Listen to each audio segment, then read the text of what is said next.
All right, welcome everyone. Chris Petri here. We're just kind of getting started here. In this video, we're going to create a beautiful flower arrangement. We're going to have everything all set up perfect for you so that you can see our, we have on our cell phone, we have our reference photograph, we have our paints, our palettes, we have everything here that you need to kind of focus in and get everything working all at one time for you to create this painting. So I'm going to go over all the details that you need, everything A to Z as we work on this. Beautiful colors. We're going to start out with the Ala Prima method, which is basically all at one time you're painting. And again, with Ala Prima, we always say we're going to start out with our darks, and we're doing our darker darks of the beautiful purple irises, some of the green leafy forms, some of the fruits here in the foreground. Once we get those in, then we start to work on our lighter washes, and you'll see that how it all comes together. It's so much fun to paint this way. So I'm really hoping you'll enjoy the Ala Prima method as we work together. And again, we have everything you need right here in the picture frame, and you'll see that it really goes well. You just follow the process as we go, and everything works out beautifully. Okay, so we're going to get started in just a second. Thanks so much again for coming by, stopping in here. Hope you'll become a regular viewer of my channel. Again, we do everything here watercolor, so you're in great shape. You're going to be at the right place at the right time here working on my channel. And let's get started. Okay. All right, so we're just going to get started. We saw the finished painting, and now we're just going to kind of just reverse engineer it.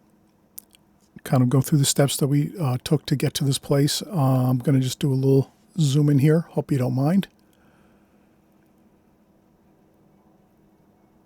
Okay, this way we get a little bit closer to the paper and our...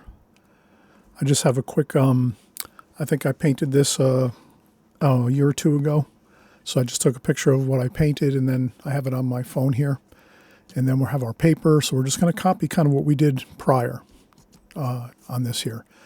And then we have our paints here. Again, simple setup here. Schmincke palette.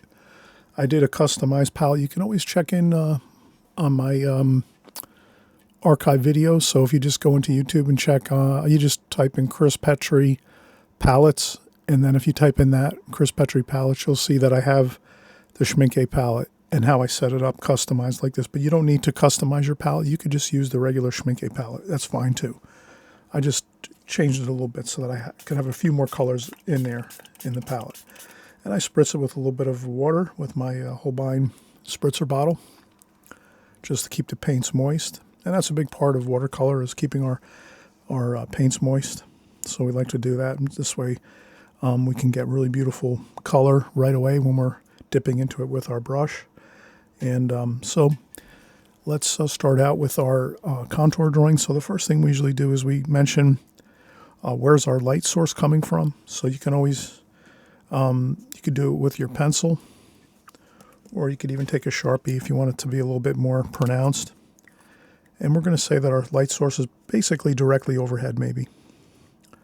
So that means I'll take my Sharpie marker and I'll make a lamp or a spotlight like this, with a light bulb in the middle like this, and then I'll just put a little bit of a spotlight like this. So that we know that the spotlight is kind of directly overhead, shining straight down. And then that's our light source. So that kind of makes it easy when we're painting or trying to refer back to where our light's coming from. We kind of have that bit of a guide for ourselves here. And then from that point, it's... I usually like to make a rectangle around my composition, and it kind of just gives me like a visual reference point for my rectangle or my square as to where I'm going to be working within. So if I have that, I feel confident. Okay, that's the area I'm working within. And then from there, I just look at my composition. We'll refer to my original composition here. I'm thinking about 1/3 of the way up is the back of the table here. So I'll make a light pencil line across here for the back of the table. And then from there, everything else will work out fine. We just want to make sure we get that definite edge of the back of the table at about 1/3 up. So you could always just break your painting down into thirds and say, okay, here's about 1/3 this way here from the top down, 1/3 up from the bottom up, and 1/3 in the middle. So you have like basically 3 divisions, space divisions within your painting vertically for this. So maybe the first third is the back of the table. Then we notice that maybe halfway is, or a little less than halfway. So if this is the third here, about halfway is the top of the vase, maybe a little lower than halfway, about there. So you can kind of just make a little note for yourself. That's about where the top of the vase is. And that's about the one point we need to really focus in on and say to ourselves, how can I get this pretty accurate from the start? And we'll look at this and say, okay, well, that vase is about halfway down from the top, or halfway up from the bottom is the top of the vase. So there you have your 2 main vertical reference points. 1/3 up from the bottom is the back of the table, and then a halfway between the top and the bottom of your composition, you're going to have the top of your vase. And that's all you really need to worry about. Those 2 things, if you have those, you're really set. Then from that point, we can just take this and say, okay, for the vase, we're going to say that it is quite large in this square here, this rectangle. So it does encompass about quite a bit of distance across like this. Something like this, right? And it goes down a little bit here, below the back of the table. So there we have a square. And then once you do that, you can always erase a little bit if you need to. If you find you need to erase a few lines, no big deal. Okay, so now we have that. We have the vase, the back of the table here. And we're pretty much, again, set. Then from here, what I'll do is I'll just do a light sketch or layout of the components of this composition, the flowers, the beautiful flowers, the stems, some of the fruit. We have a little bit of fruit on the table, and vegetables. We have some different things. So let's do that. Let's kind of just lightly, very lightly, just kind of make a light silhouette of where we see everything. Okay, we have some things going right out of our rectangle up here. The flowers are going right out of our picture, and that's fine. Okay. So I'm just doing a light silhouette again around the whole floral arrangement up here. So you can kind of see it's really filling up a lot of this space up here in the top portion of our painting. Then down here we have our vase, which is quite simple, a square. It's basically a square. 3-dimensionally, it's a cube. It's basically like a cube with water in it, and it's a vase. But we know we could just look at this simply as a square. We're the artists. We're looking at this just simply. You could, if you see something like maybe the vase is a little bit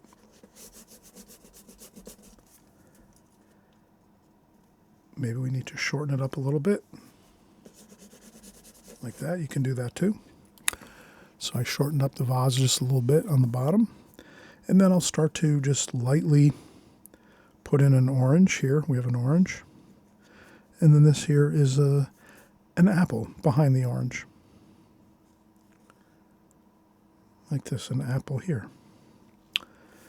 And then over here, a little bit way over this way, we have another orange. This might be a lemon, actually. Or this might be actually one of those small nectarines or clementine oranges. And then this is more of a larger orange. And then over here, wow, we have a paint tube. We have a paint tube over here. And then we have another over this way. Here we have a, let's, green apple maybe. Like that.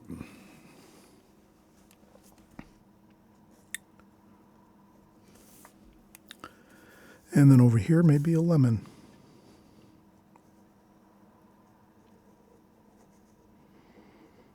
Okay. And then behind this scene, we do have some, it's a window behind this scene. So let's make some window panes.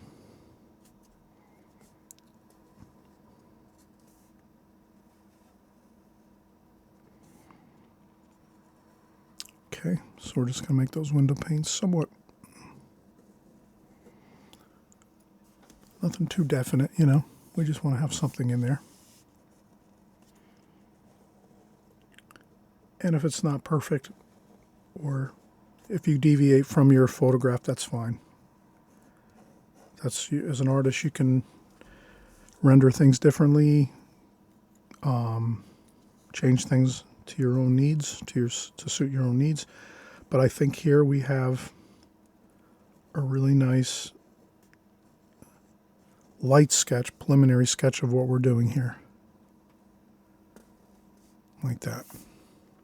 That's it. Preliminary sketch, just to get everything in the place that we think we need it to be, and I think we're fine. Like that. And then what we'll do is when we come back, we're just going to do a little more detailed drawing. We'll call that our contour drawing. So this is what we call our preliminary sketch, where we get everything in lightly first, just to get an idea of where everything we wanted to have it sit within our rectangle or our square here. And that's what we did. We kind of just got a silhouette of everything, and then some details too. We got some trim, or, you know, the window panes of the window behind this bouquet. Of course, we started out right from the beginning. Where's our light coming from? It's pretty much coming through the window and pretty much straight right through the window, shining into that area here on the interior of the home. And then we have the tablecloth here. We're going to call this a white tablecloth to keep it simple. White tablecloth, a little bit of fruit. We have some things here you can, if you find that you have something that doesn't quite look like you have it in the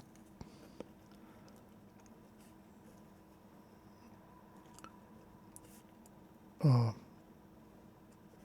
then we have our paint tube here with some shadowing underneath it, so you can have some shadows under your fruit. But we'll do this next. We'll take a break. We'll come back. We'll just get a few more details in our vase, our flower bouquet, and as well some of the details and maybe some of the shadows here.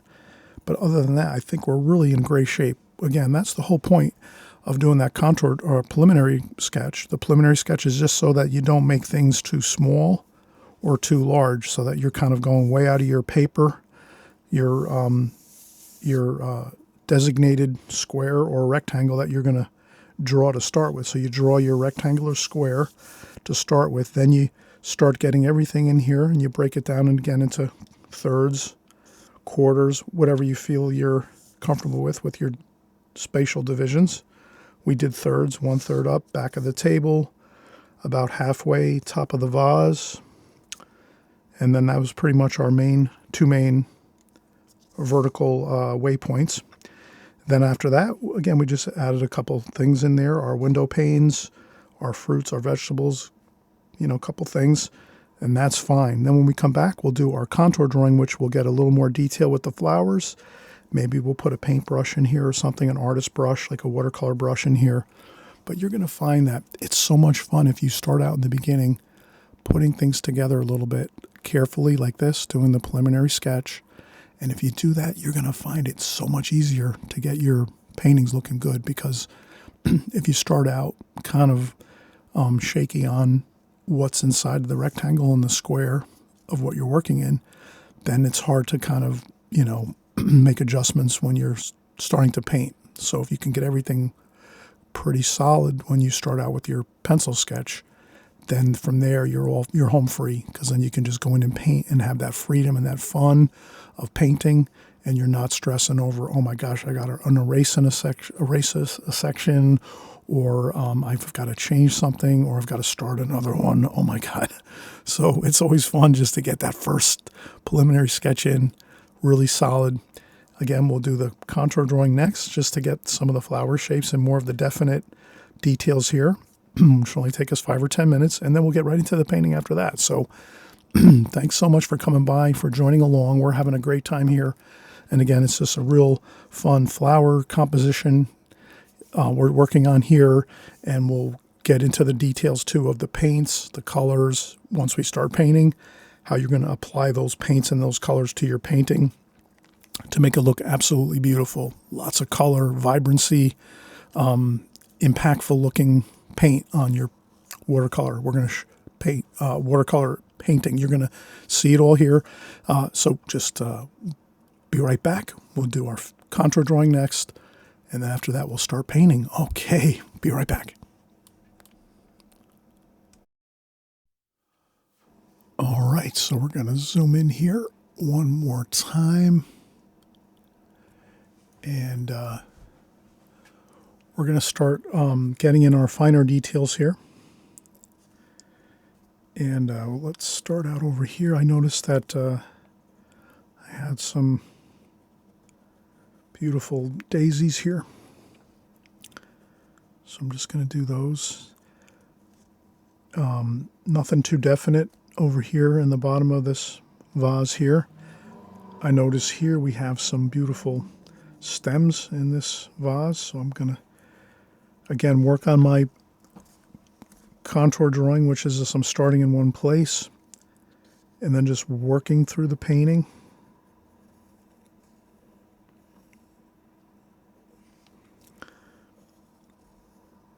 So these are the stems within the vase, and then maybe I'll make my definite orange over here, and then the apple over here. That might be a plum.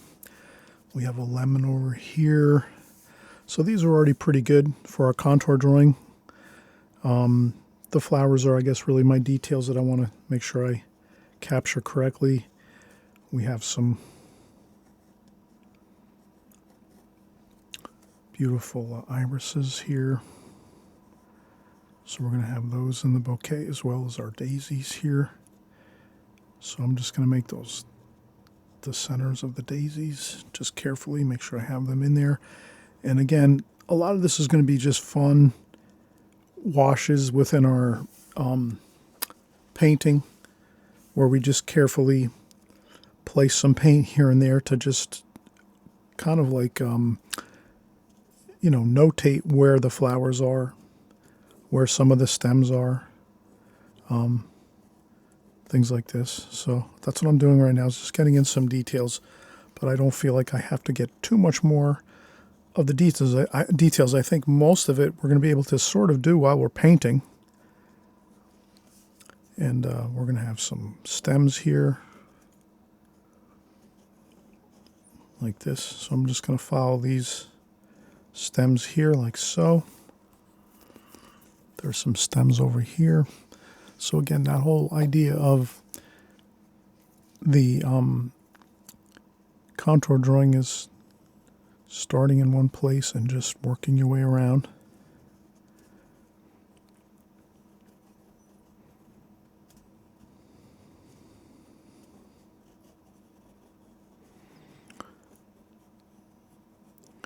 I work down in the painting here, some more over here.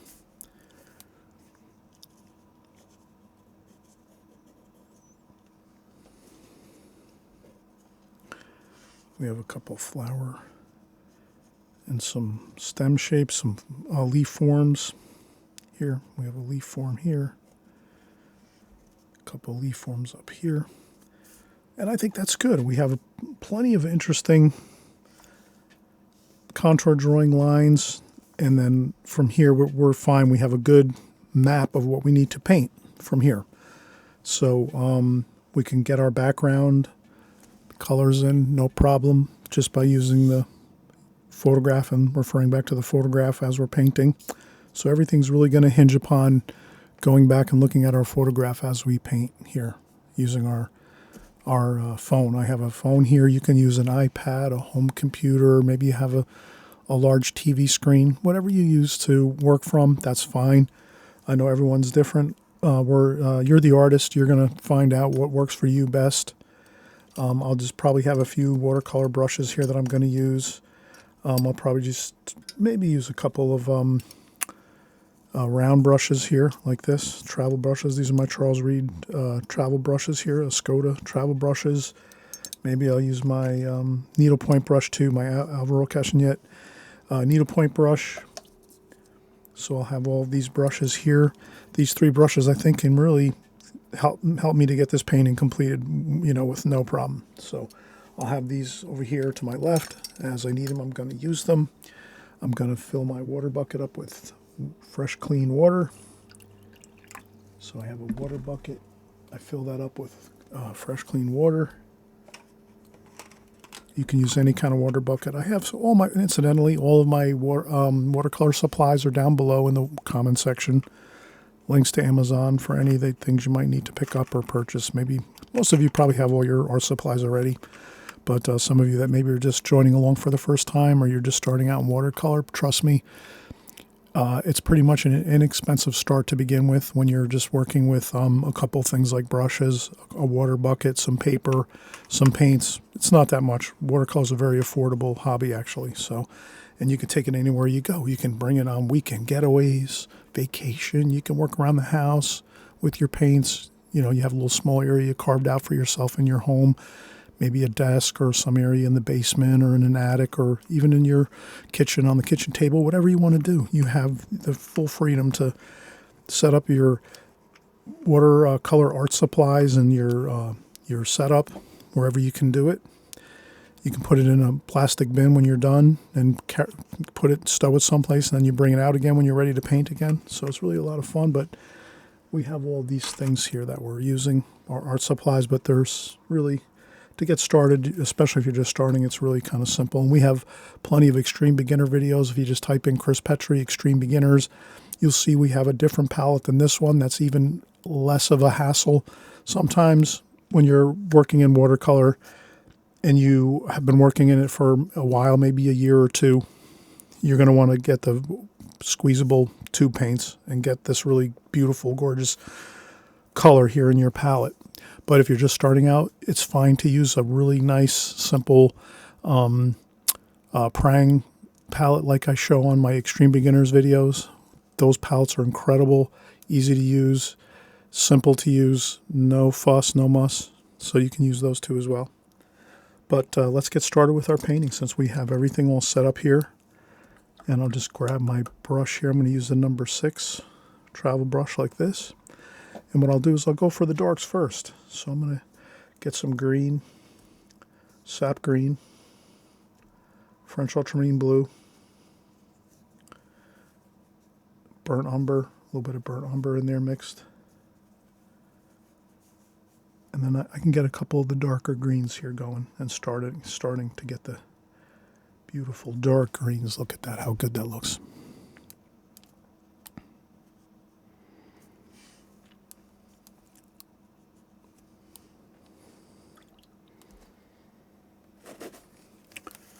I keep a tissue in my hand and just dry off a little bit of paint and water.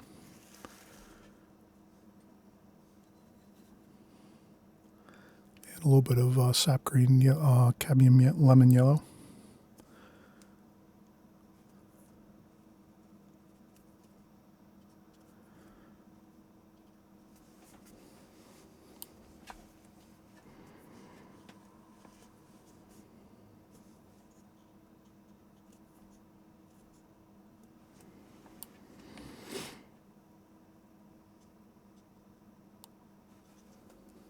And I just use the tip of the brush, the very point of the brush. Dip it into the paint.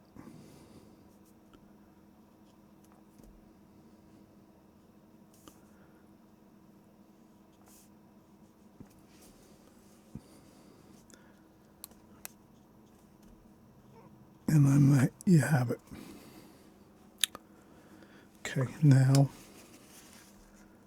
we're going to have some iris. here.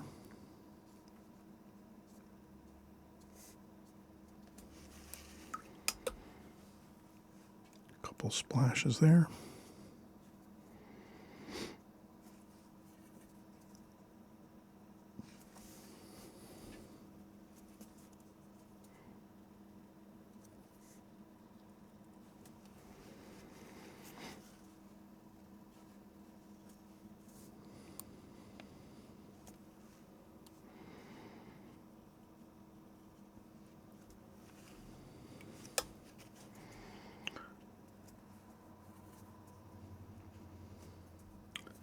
Purple iris here. A couple of splashes just to keep loose. Okay. Green.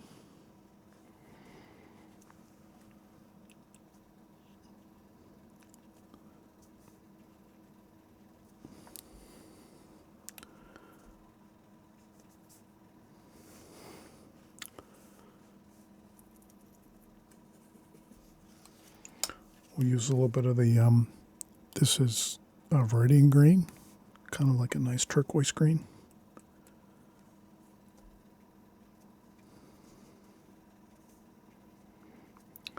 And we just put that here and there, just for a little bit of interesting color change.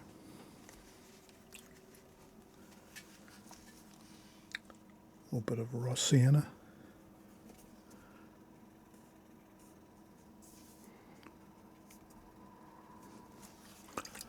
I'll go with a nice French ultramarine blue for the bottom of the vase.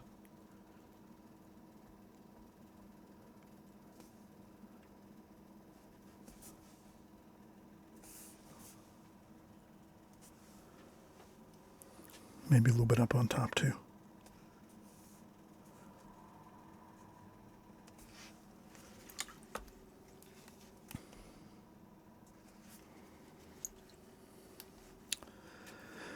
Okay, so you can see, I'm going to let this dry up here, some of these colors up here. I'll use a little bit of Prussian blue too.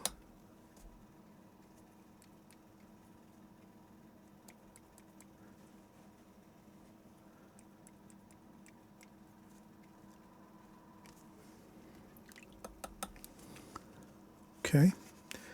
Now my idea is I am getting the darks in first. You can kind of see that. I'm working with the darks first, getting the really dark purple colors, the greens, the darker greens. You can see those here. So that's kind of like the thing I like to do. This is what you would call Ala Prima painting, where you're just painting everything at one time. You're going in one time and you're thinking to yourself, let me get the darker darks first. The tonal values, the darker tonal values, the rich dark colors first. And if you get those in like we did here in the greens, you're kind of all set. You kind of have those in there and then drying. So you're letting those dry now. So we're letting those darker colors now dry, and we're just working around the painting. So now that we have some of those darks now working for us, they're drying, we'll start working in the foreground here a little bit. Let's get some of our let's see here, we have some cadmium yellow, raw sienna, a little bit of raw sienna and cadmium yellow. I rinse off my brush, dry off a little bit of water, go back in, pick up some of that yellow. Let's get this beautiful orange in here, like that.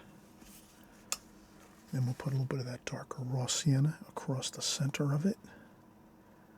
That.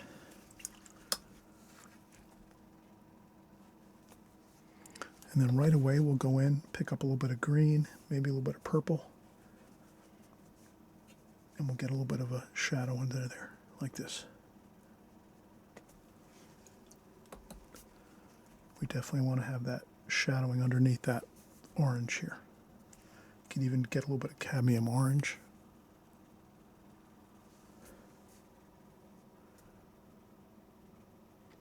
Like that. All right, so you have your cadmium orange in there. Cadmium orange, a little bit of raw sienna, and a little bit of cadmium yellow, and that should be fine for that. And we'll do the same thing over here. This might be a little more cadmium lemon yellow. We're going to do a lemon here. Like that. So we'll do a lemon there. And we'll do the same thing. For the lemon, let's get in that beautiful shadow underneath it right away. That's the key. When you're doing any kind of fruits, vegetables, things in your, like let's say we're doing this type of flower arrangement on a table with a white tablecloth, or you can use some interesting decorative tablecloths. You can come up with some really creative ideas with that. We'll do that in the future too. On some future videos, we'll do some more intense looking tablecloths with maybe some stripes and colors, or maybe some patterns, things like that. But for right now, we'll keep it just a white tablecloth like here. But when you do that, remember you want to keep that shadowing underneath there looking good and fusing in with the bottom of your subjects. Your subject matter, which is your lemons and oranges and so forth. So right away when I paint my lemon, I'm going to go right in and pick up some of that shadow color and get right in there and do that. And then get that shadow under there like that. And then you can rinse off your brush, tap off a little bit of the water, get some more yellow there, pick up some more yellow, cadmium yellow, and infuse it in there just so you don't lose that beautiful gold yellow color of the lemon like that. Okay, and then over here let's do a plum, blue, a little bit of purple, a little bit of red. Maybe we'll do a plum here, a little bit of burnt umber, just to gray down those colors a little bit. But you can see how we can do that. Look how good that looks. I rinse off my brush, dry off my brush fast, take off some water. This is key too, dry off your brush. And then you can kind of lift up some paint there if it's starting to infiltrate over there into your orange. So if you have your plum over here behind your orange and then your plum starts leaking into your orange, you can rinse off your brush, dry off all the paint, all the water, and then just lift up the paint like that. And that looks much better. And you can fix that a little bit later once it dries too. You can add more orange paint to keep your paint looking good with your orange. And then we have this here, and then we'll do some more shadow colors here like that underneath there for the plum. So you see we're strategically going around. If you have smudges and things like this on your paper, don't worry about it. It looks good. It gives the painting some interesting looks to it, you know, instead of just like a boring painting with just perfectly painted items. You want to have some smudges here and there. Looks good. Gives it some variety, right? Guarantee it. Okay, so we're going to do our orange over here. I use straight orange here, right in the palette, right into the palette with that straight orange. And then I just dampen the brush. And there's a little bit of light on the top of that orange. So I leave it lighter up top on that orange area there. And then you can even add in some purple underneath here for a little bit of some shadow. And then here, let's go with some cerulean blue for our paint tube. So that's our paint tube. And then some shadowing under the paint tube. Like that. A little bit of purple for a shadow. And then over here, maybe this is an apple. We'll do a green apple here. If you paint over your paint tube, don't worry about it.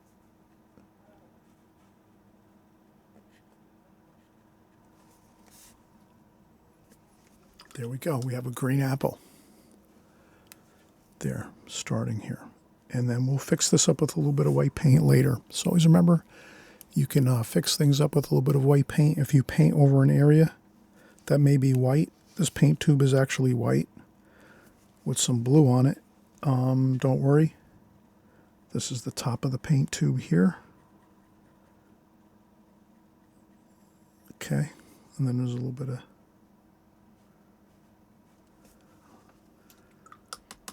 okay, fine, looks good. We'll pick up some greens here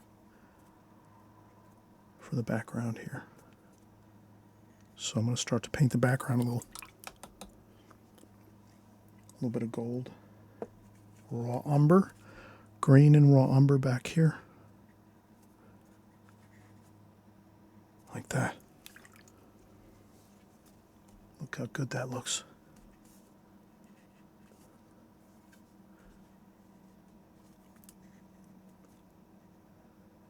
And I just paint around the tops of the orange and the green apple.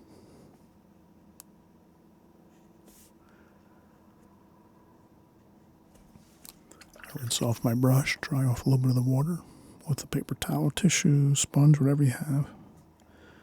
And I just sort of smooth this out a little bit. Kind of just keep it sort of diffused looking and working out into the light. We have light behind this window, the light coming through the window. And then that's really what we're looking for, is the light kind of effects here. And then there's the light here with the shadows of the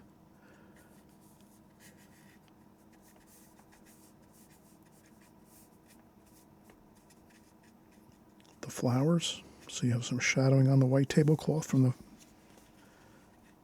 just a little bit of shadowing there.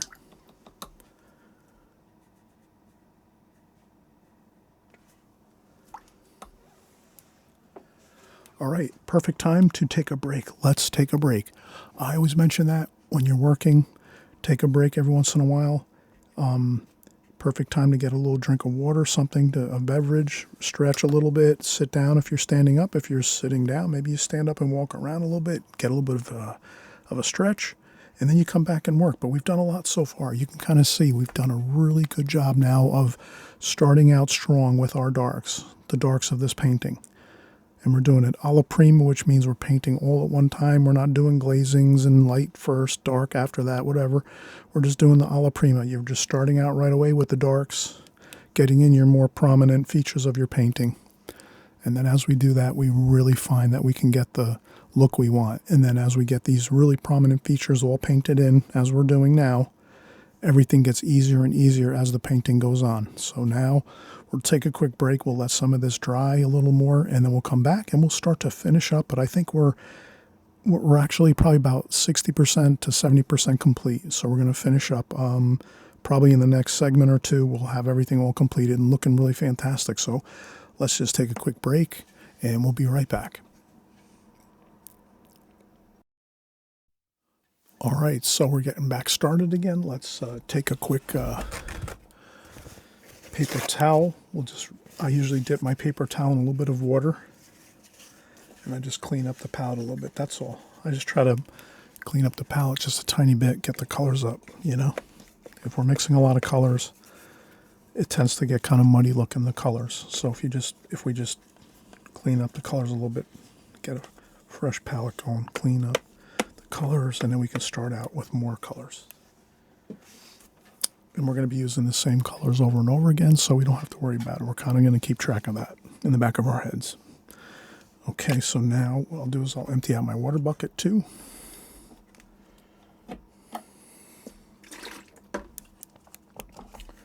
Fresh, clean water to start with here as we move on to our next segment here.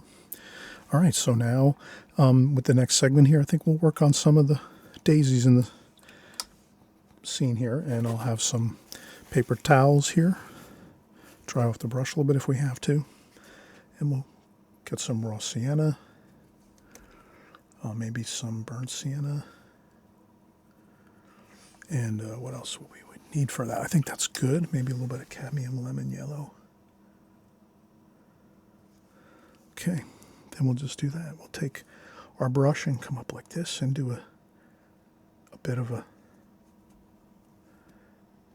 center point for one of our daisies there. Another one here like that.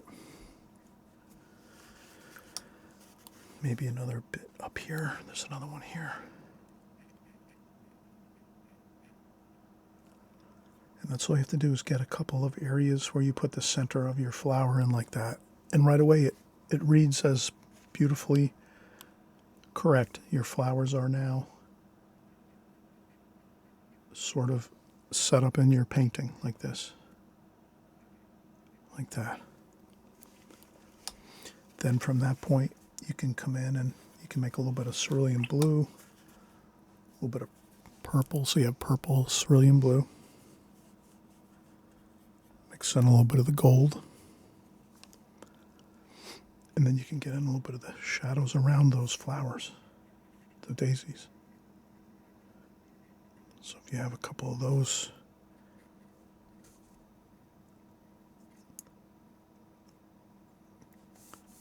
bits of flower shapes, you should be fine.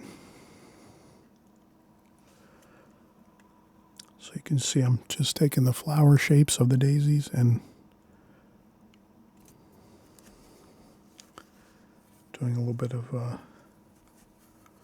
French ultramarine blue too as well.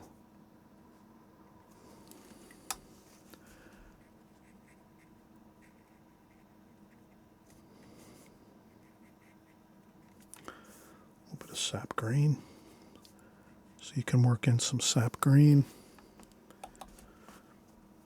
blue, sap green.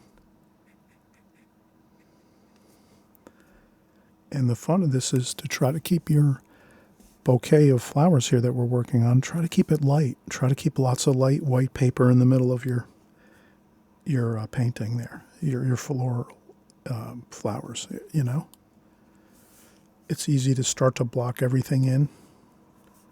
That can be kind of like a pitfall when you're painting flowers and bouquets of flowers, is to start to block in tons of colors, and then next thing you know, it looks all like a lump of, too much dark. So you want to keep it light in the center, like this, like we're doing.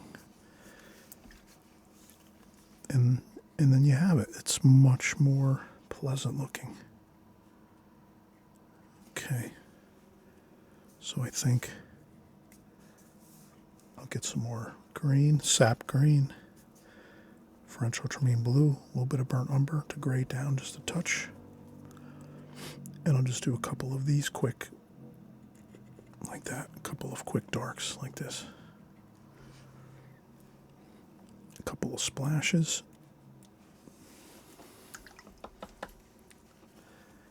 And I think we are really in good shape here. Let's do a little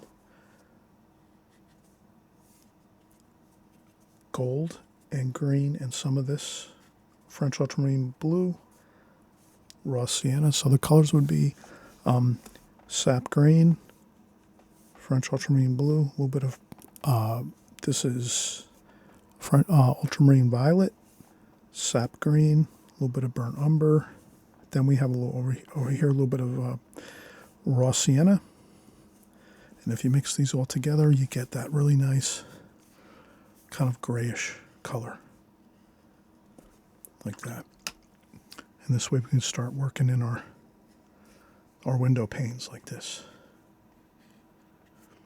If you need more gold, gold is the color of light. Put that gold in there, like so. Maybe some more blue over here. Blue, color of the sky.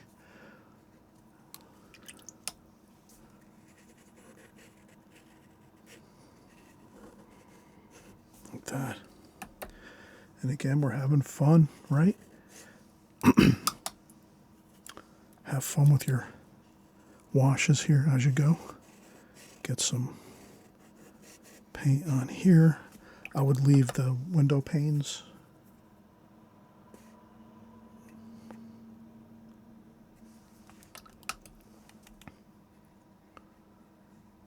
it's nice to leave those window panes white.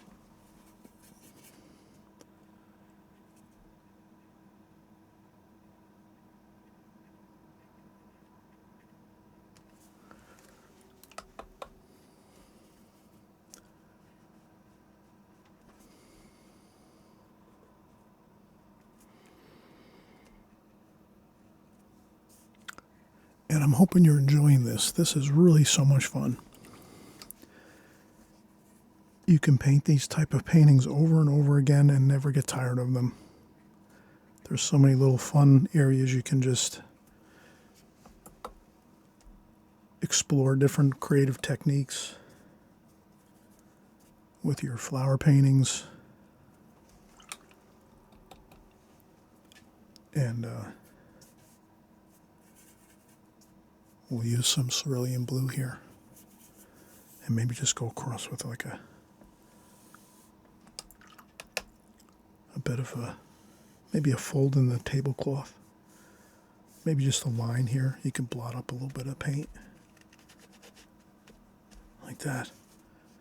Just something there. Maybe that's the table, the edge of the table.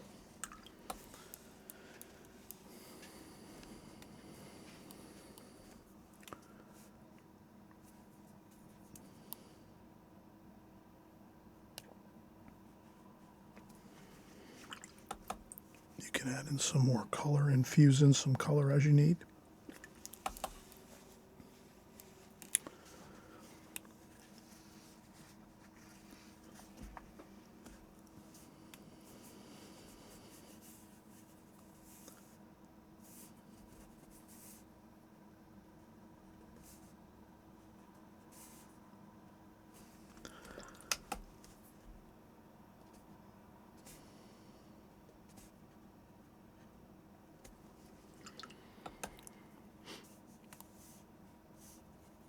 A little bit of shadow underneath this orange here.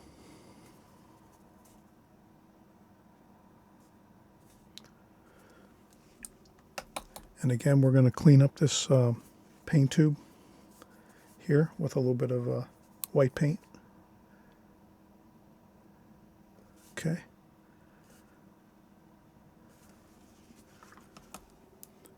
But I think that's it. We have it. We're pretty much 100% there.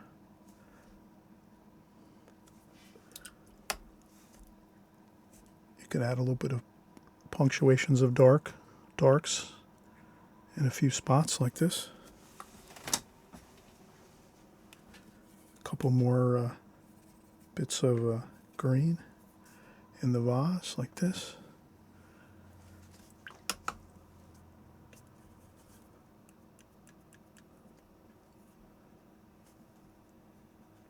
I think I'll use my needlepoint brush now just to get a few more really fine lines. So I'll take some sap green, burnt umber, a little bit of burnt umber, some French ultramarine blue, a little bit of purple, a little bit of raw sienna, just a combination of those colors that we've been using a lot over and over. And that's when we do a few more really beautiful fine lines like this. Fine bits of stems and things in this flower arrangement. It really goes a long way. It really looks fantastic.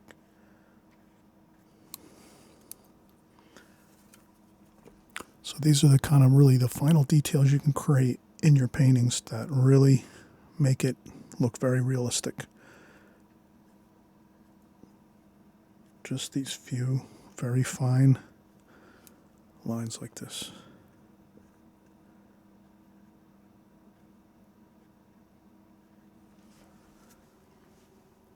And that's it. And then we talked about using a little bit of white, titanium white. I like to use titanium white to do some white touch-ups to my paintings, or to add a little bit of highlights like light. So I'll go back with my round brush, dry off the paint, rinse off the brush, dry off the water and paint, keep the brush really dry. Pick up a little bit of maybe a yellow ochre. Put a little yellow ochre in the tippy top of your titanium white tube of paint, just so you have a little bit in the top there. And then you can do some light like this. Maybe there's a little white highlight there, like that. Maybe it's over here too. Dip into that white just a little bit. Not too many of these, but you can do that. Wow, that looks so good. Like that.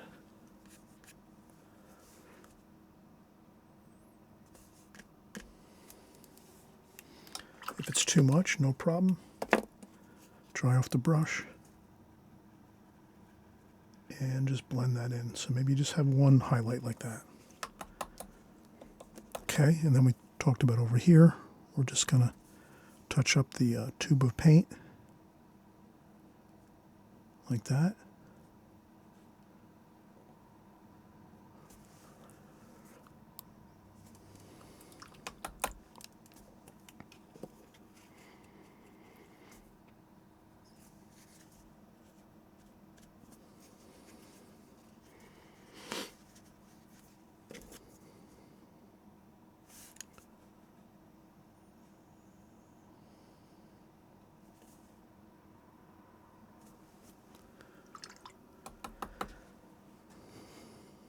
Maybe a little bit of white here in the palette. Touch of water to it. A couple of splashes of white paint. Just a few here and there. And that gives it that really nice texture. Not too many though, not too many splashes. Splashes are very sparing when you're working with watercolors, if you like them at all. So that's if you do like splashes here and there a little bit, use them sparingly. You'll always be happy with that effect. Too many splashes obviously could be overwhelming, but a few here and there can really look fantastic. I always like to use splashes in my paintings, you know, for my own. That's what I like, the look that I like. But, you know, you're the artist. You're going to decide on what kind of effects you like, what kind of look you like, colors you enjoy. So as an artist, you have that free expression of anything that you like to put into your paintings, your own kind of like niche type of stuff, you know, your own colors, your own maybe designs to things, your own little signature type effects, maybe splashing, a little bit of blotting with tissues, different effects. Please do them, enjoy them, try them out. You can always have fun with all of the different things that make up watercolor, all the fun nuances of it. All right, so we've had a great time. I'm glad you're here working with me in watercolor. I just always mention, if you want to, if you hit the subscribe button down below, it just lets you know that we're making new videos every week. So we make new videos every week on my channel. We cover everything, all the different subject matter that you love in watercolor, the classic watercolor type of content, right? So flower paintings, seascapes, landscapes, country scenes. We do a little bit of portrait paintings, a little bit of figure painting. We'll also cover, again, still life paintings with, you know, all kinds of interesting things like flowers and fruits, vegetables, all kinds of interesting things like that. So we do everything here on my channel, watercolor. Hope you'll keep coming back and working along with me. Again, we're always having fun, enjoying the process, and I always try to cover all the fundamentals of watercolor. So if you're just starting out, or if you've only been painting watercolor for a short time, you'll learn all the fundamentals as you go, because you're going to be tuning in and you're just going to hear them over and over again, and you'll really, you know, kind of pick up on things, and really it'll eventually, all of those things will just keep stacking on top of one another in your thinking when you're painting watercolors, and that'll give you better results. Okay, all right, great to work with you. We'll see you on the next video, and bye for now.